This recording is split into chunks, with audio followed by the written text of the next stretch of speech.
This is the most copied kit ever. Ever. They all look like this. Okay?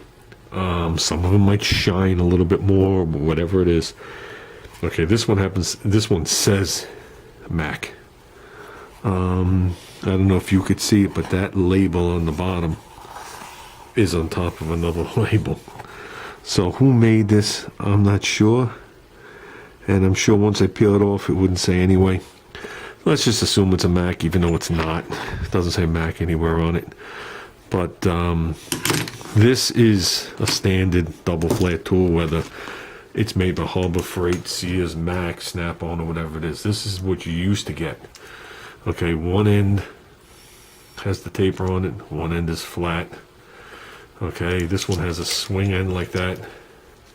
So you wrap it around the line, and you say, why is that important? Because you don't know where you're working. And you swing it back around, okay, and you tighten it up and blah, blah, blah, blah, blah.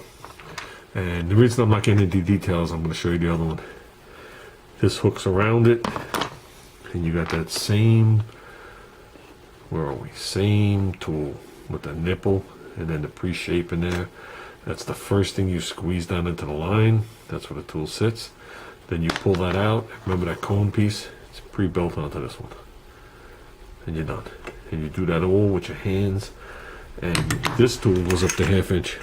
Yeah, I've done 1/2 inch with this tool.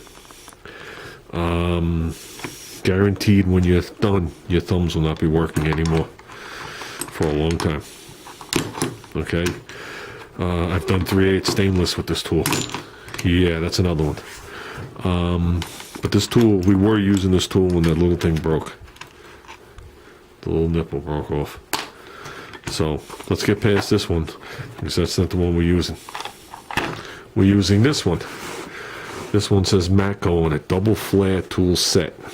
Also says made in Taiwan to Matco specifications. Yeah, I'm sure something got lost in the Twinglish. Now, this looks very similar to the other one, doesn't it? Okay, I think that piece is a little bigger. It might be. Yeah, it is. Okay, this one goes up to 5/8. I can't get this other one sealed. Hold on, we're working on it. I think it's because it's stuck right there. Yeah, there you go. Okay, this one goes up to 5/8.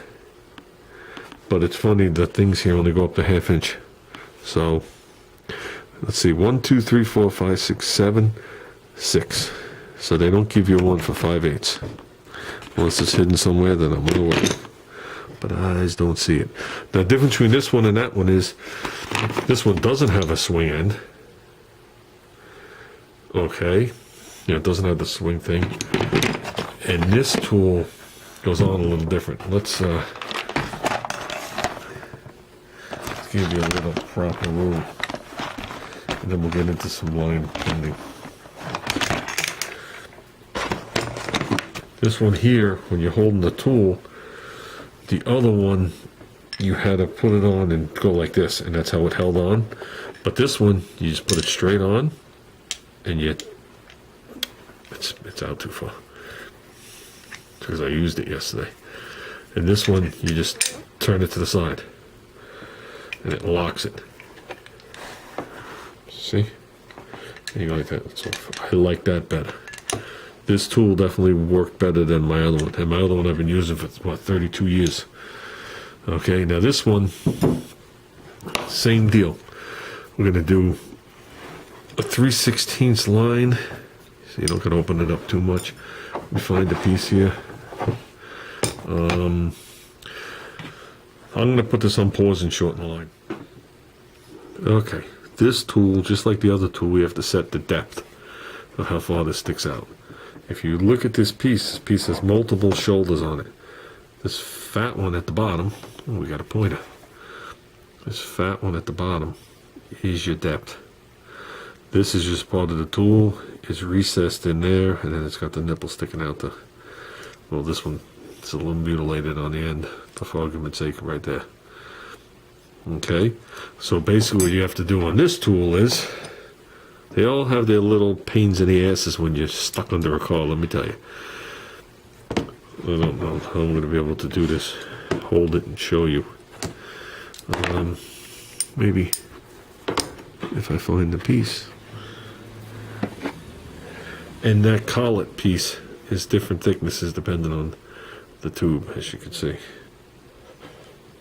So you can't just grab one. It's but basically, you're just gonna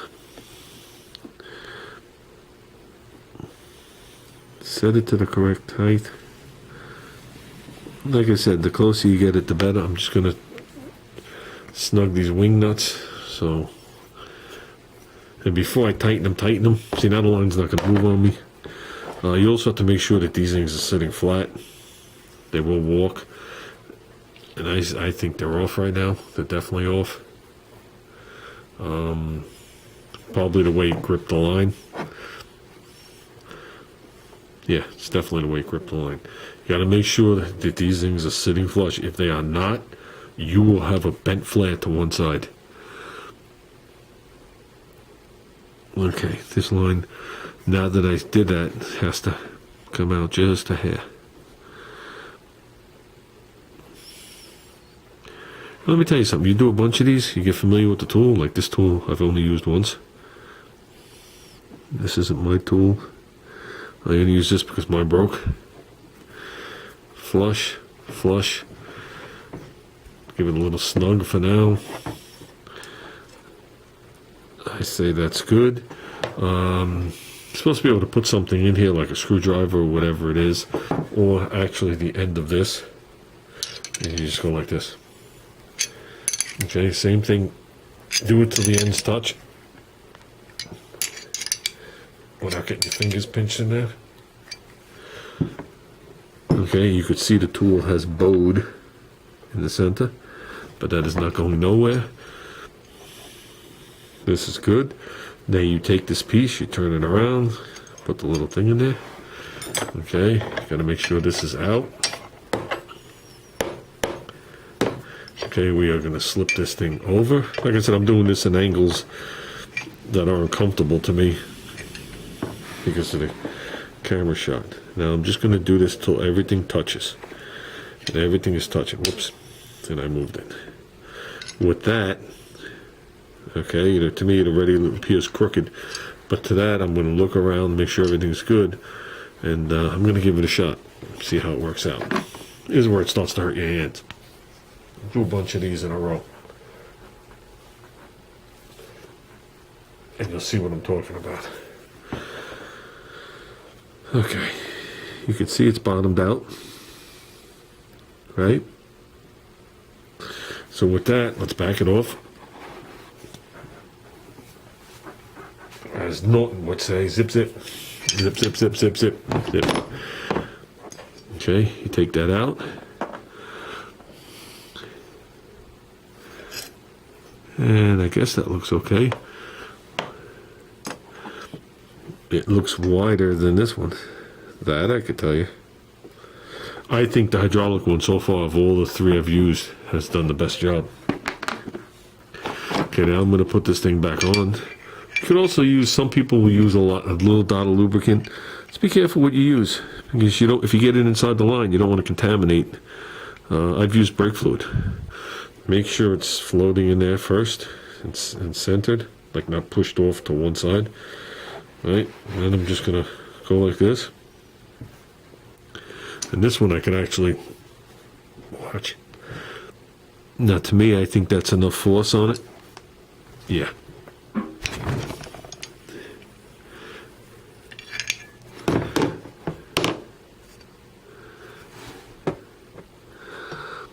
Okay, so now we're gonna take this apart. Once you free up one side, the other side's frees right up. But since this one doesn't have a swing end, you got to go further with these nuts because you got to get the flare out. Because most of the times you're not going to be able to push it forward like this because you're going to have the line bent. You're going to be working under the car. And actually, I'm pretty satisfied with that. That mark right there, that dark mark that's on there, was on there when we started. Let's grab an end. Put it on there. Yeah, I find that more than acceptable. There is something on there that's darker. Yeah, that's good. You got equal overhang. I'm turning them both together, not one without the other. Yeah, that's more than fine. Which one is nicer? I don't know. At this point, depends on the size of the cone that I'm going in there. The hydraulic one's a hair bit bigger than the other one. So, I guess we'll see when we tighten them up, which is better. So that's the difference between a hydraulic flaring tool and one you do with your hands. Okay, to do steel line and stainless steel line is pretty much the same. Like I said, I wouldn't do stainless without some kind of lubricant on there. Stainless steel's a Gola and a binder. So, and to make your life a little easy, you put a dot of just regular thin oil on these threads. So when you spin it, it slides nice. It looks like there is oil on here. Like I said, you can put brake fluid on all this stuff, but you got to be careful because the brake fluid, you don't want to get it anywhere near any kind of paint. And that's about it, guys. So hopefully that helps somebody.